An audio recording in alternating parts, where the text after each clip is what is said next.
Hello and welcome to Parenting Part 2. In this installment, we'll be looking at abortion and adoption.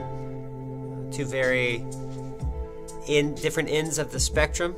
You could say these are choices that prospective parents need to make if they cannot parent the child that they are carrying. So let's begin this part, and I'll be interested to see your reactions on the discussion board.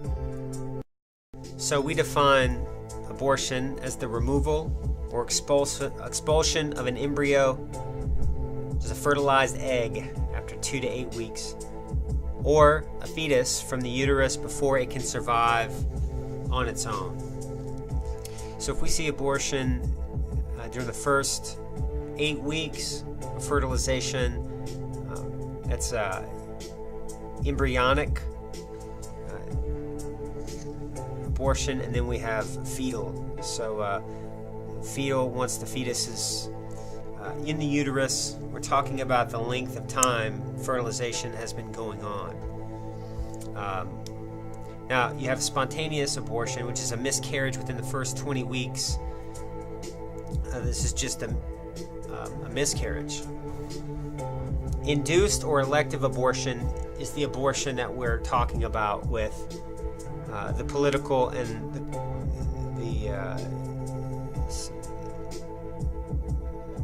the conflict that seems to arise. This is a purposeful termination of pregnancy. There's 1.2 million induced or elective abortions a year. The induced abortion uses the morning after pill. It's the most common method, however, is a surgical method. So when we talk about abortion, we often refer to the so-called abortion pill, mifepristone. This is approved by the FDA in 2000. It is given to induce abortions within 7 weeks of pregnancy. 90% of women in the U.S. who tried RU486 recommended this over a surgical termination of pregnancy. So we're talking about these drugs as a common method of abortion. So the who and why of abortion. In a research study that examined 1,200 pregnant women, 74% said the child would interfere with education, work, or the ability to care for dependents. 73% said they could not afford a baby. And about 50% said that they did not want to be a mother or were having relationship problems. So these are the reasons in a research study of why women report choosing abortion. So this is a very volatile issue politically. 18% said that abortion should be legal under all circumstances. 21% said abortion should be legal under many circumstances. 57% said abortion should be legal under some circumstances. A Pew report found that there has been a decline in support for legal abortion, and other issues would advocate for the safety of the mothers. So we see the abortion rates per 1,000 women from 1985 to 2003. Let's see, for all women ages 15 to 44, these numbers are going down from 1985 to 2003. For non-white women 15 to 44 years of age, we see an incline reaching the peak in 1988 and seeing figures going down. Was seeing 2003 an all-time low, as well as a decline in the frequency of abortion for white women 15 to 45.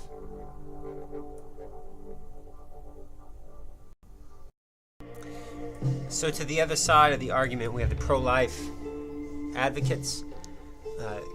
These individuals advocate a restrictive abortion or a ban on abortion. They essentially believe the unborn fetus has a right to live, and also a belief that life begins at fertilization. Abortion is believed to be an immoral solution to unintended pregnancy, and also the life of an unborn fetus is sacred and should be protected. So pro-life advocates oftentimes will promote adoption as an alternative.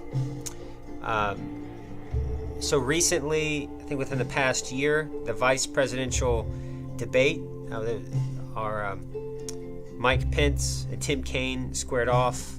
Their faith was kind of front and center, both devout Catholics, Tim Kaine being pro-choice, Mike Pence being pro-life.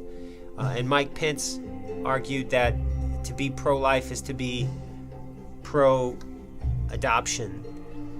So we'll take a look at adoption as a pro-life option. So the pro-choice advocates would support the legal availability of abortion for all women, not just domestically but internationally. So pro-choice advocates see this as an international human rights issue. Believe that freedom of choice is a universal human right, that those who must bear the burden of their choices ought to have a right to make these choices, and also that procreation should not be restricted by government control. With respect to the abortion issue, you can see a graph of pro-choice versus pro-life. In 1995, there were far more pro-choice respondents to this question on questionnaire. At 56 pro-choice, 33% pro-life. I can remember being in 8th grade and having a discussion about abortion in between classes at lunch. So this has been an ongoing issue. I am 41. That would have been in the late 80s. And if you look at how this has progressed as a social issue and a very contentious, the pro-life side seemed to gain momentum in 2008, 2009, shortly after President Obama's election. But if you look in sort of the pro-life side increasing, the pro-choice, I would say we're always hovering around 50% in this country. It's very contentious and very volatile.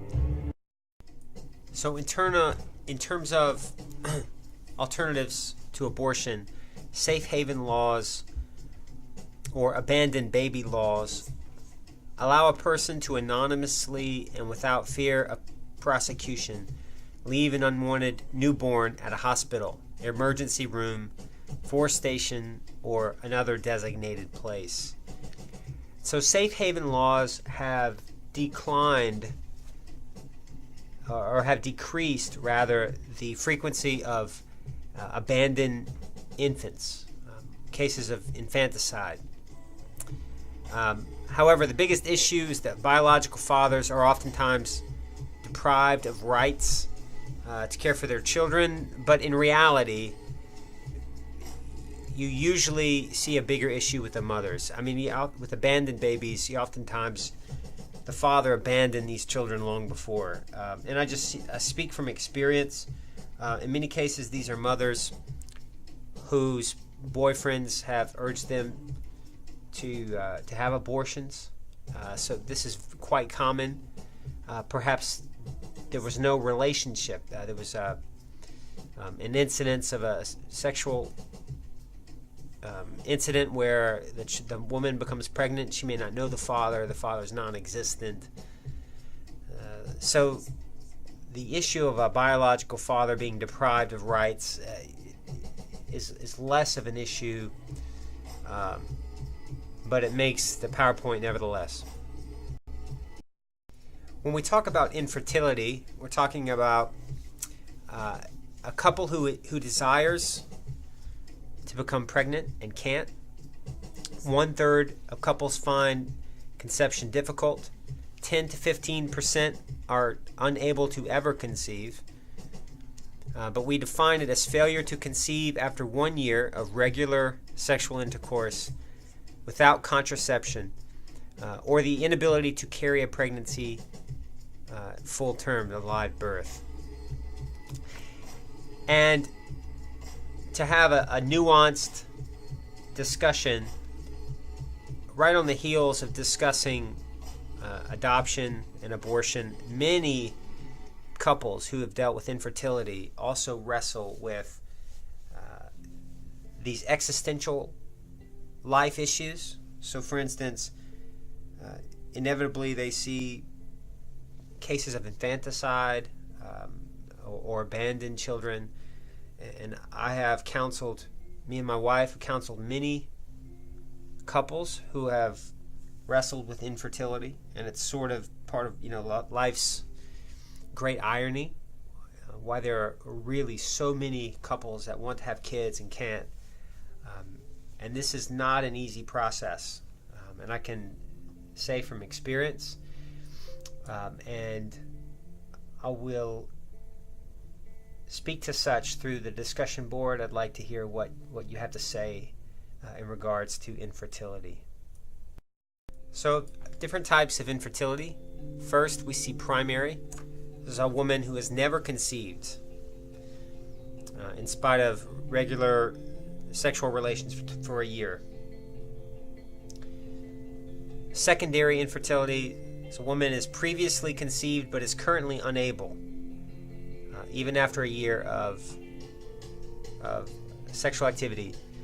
Then finally, pregnancy wastage, or a woman has been able to conceive but has frequent miscarriages. So each of these can be traumatic, difficult,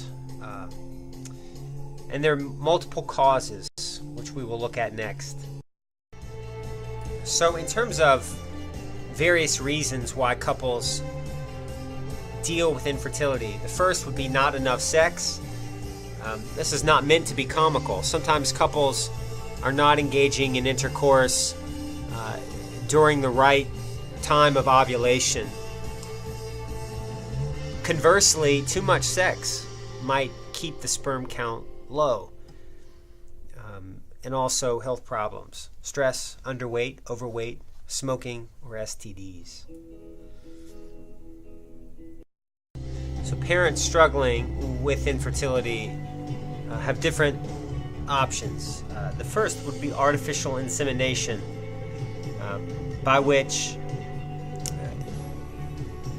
donor sperm is directly implanted into the woman's body. Now this is happening within the woman. This is different than where we would fertilize the egg cell outside of the mother's body. Now, the Catholic Church does not approve of artificial insemination by donor. However, would have no problem with artificial insemination by husband.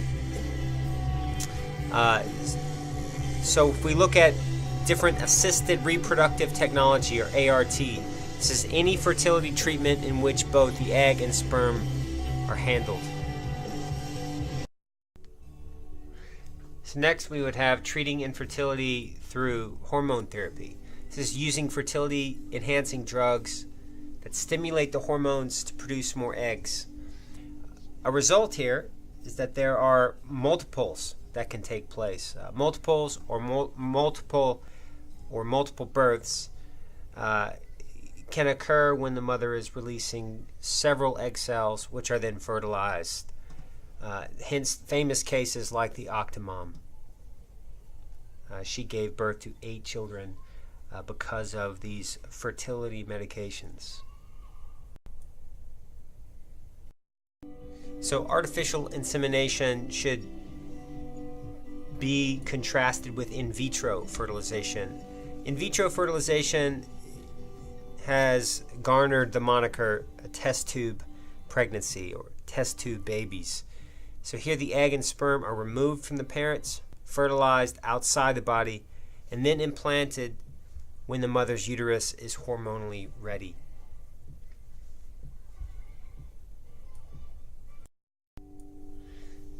So two other options. We have Intra Fallopian transfer, just similar to in vitro. It's just another procedure, often known as gift.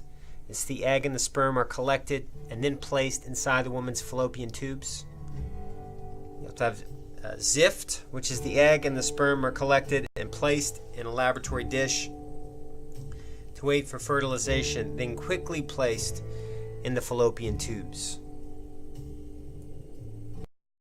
All right, another procedure is embryo transfer. You can think of this as the opposite of artificial insemination. Here we use another woman's egg. So the father's sperm cell fertilizes another egg, and it's actually placed in the uterus of another woman during her ovulation. It fertilizes the egg, and 5 days later the embryo is then transferred from her to the uterus of the infertile wife.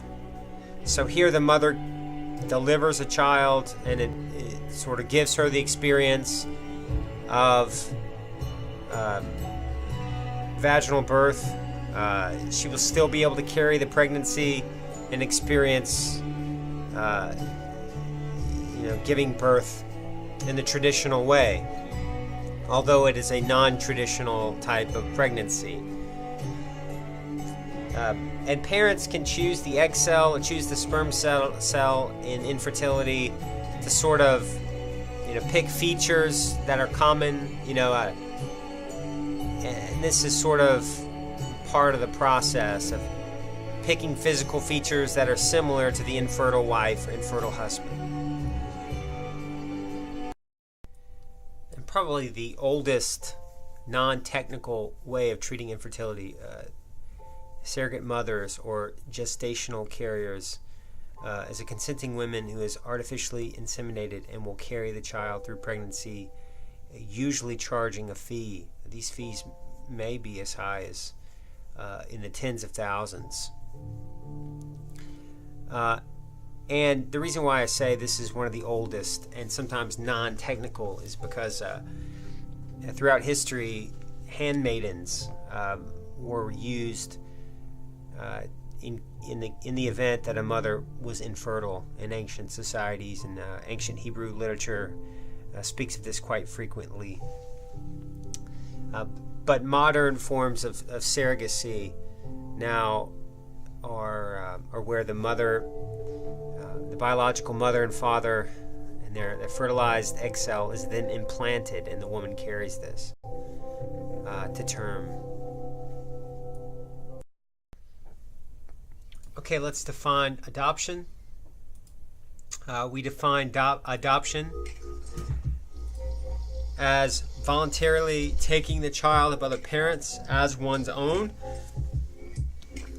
About 2% of children were adopted in 2007. About 40% of these 2 million children, we see the child's biological parents are unknown. Another 40% of these 2 million children, the adoptive parents are in constant or in periodic contact with one another. In 15% of these cases, there are international adoptions where contact with the birth parents is not common. Now, in cases of adoption, we see different types. We see closed adoptions. This was the norm and has recently begun changing as the most common arrangement. I would say in 1950, this was quite typical.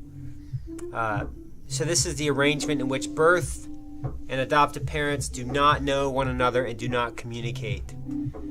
A semi-open adoption is where the biological and adoptive parents exchange information such as pictures or letters, but otherwise there's not much face-to-face communication.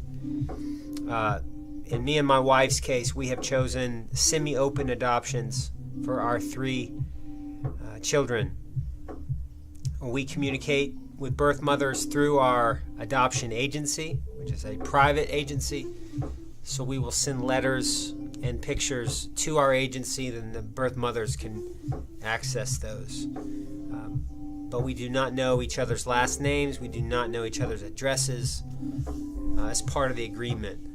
Now, finally, the open adoption is where both birth and adoptive parents have contact and can maintain a lifelong connection.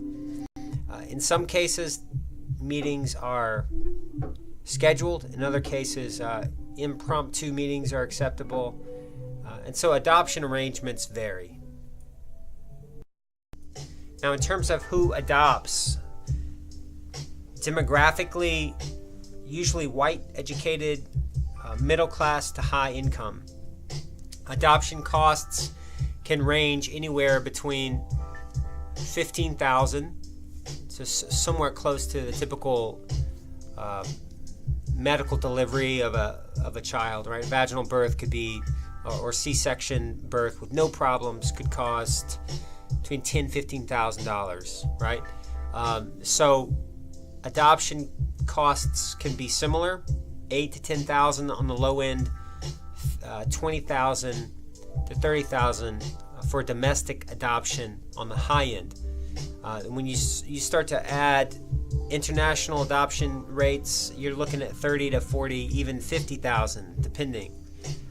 So this means that usually you see educated, high to middle class or upper class families adopting. Adoptees in the highest demand are healthy white infants, and we see more adoption by single parents. Now, part of the reason why we have seen adoption change over the years is that we see more and more couples wanting to adopt, and fewer and fewer white healthy infants. So this has led to diversity in adoption. Also, we have social change. So we see racial changes, greater acceptance of multi-ethnic families.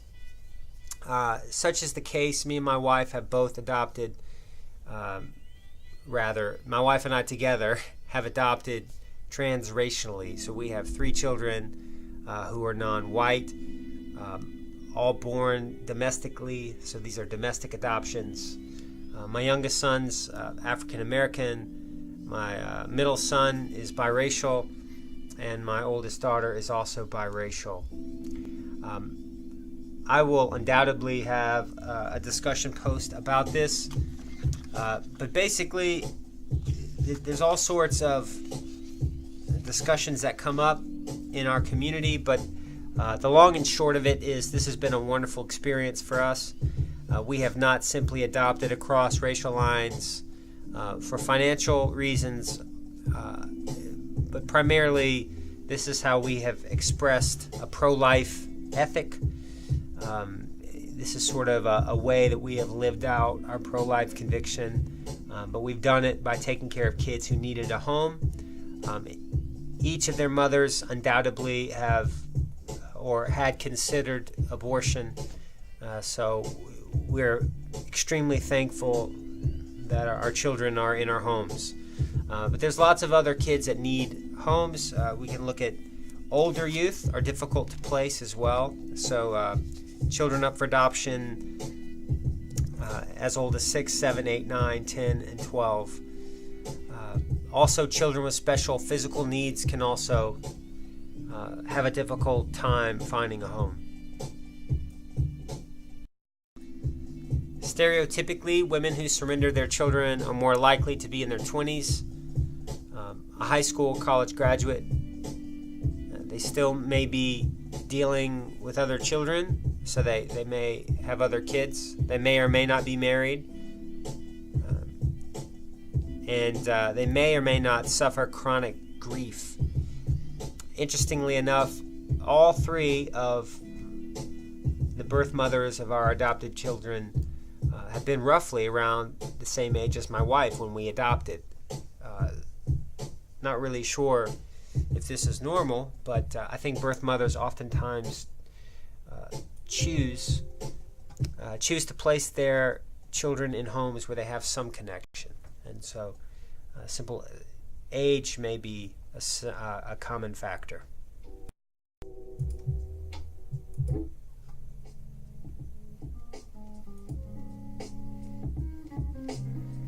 When we look at foster children, this is the principal source of closed adoptions. In 2009, there were 423,000 children in the foster care system. The median age is 9.6. Many of these kids are placed there because of abuse or neglect. Age 5 and under account for 56% of adoptions. So the hardest to place are children ages 16 and older. These comprise only 3% of adoptions. So they are definitely in the category of special needs or hard to place adoptions. So if you take a look at this graph, it tells us the diversity data of race and ethnicity of children ages 1 to 19 in the foster care system. So African American children comprise 15% of the U.S. population, yet they are 30% of all foster care children.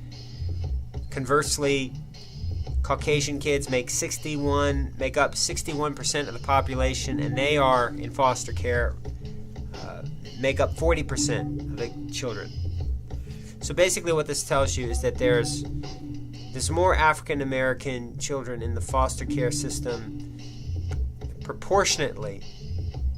And in adoption scenarios, there may be more African Americans coming into adoption agency than there are African Americans adopting.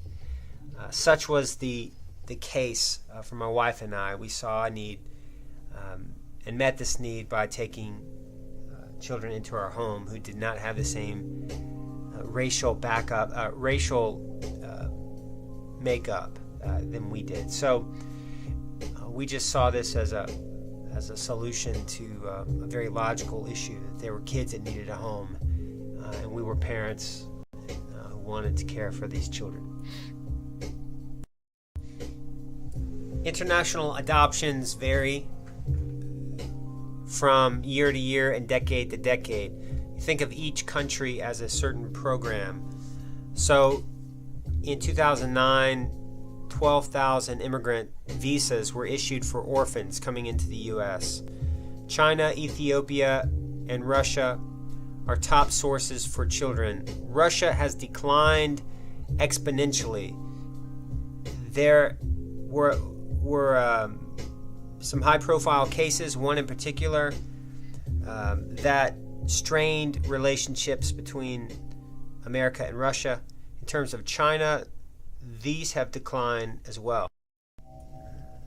So I will conclude this chapter with a look at where adoptions come from.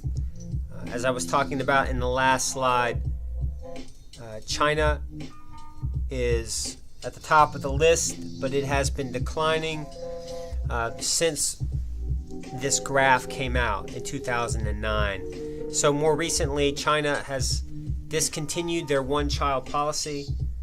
So the one-child policy has led to a period in the late 90s and early to mid 2000s where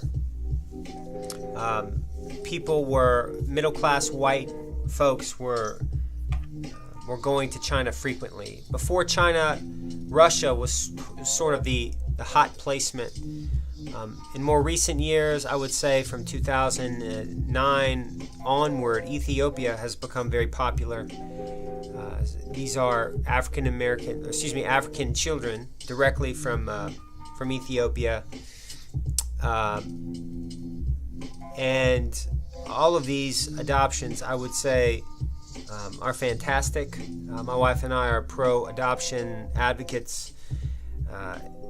However, our conviction was there were so many domestic infants in need, sort of led to our choice. Be looking forward to hearing your thoughts on this. Thanks for your attentiveness. Take care.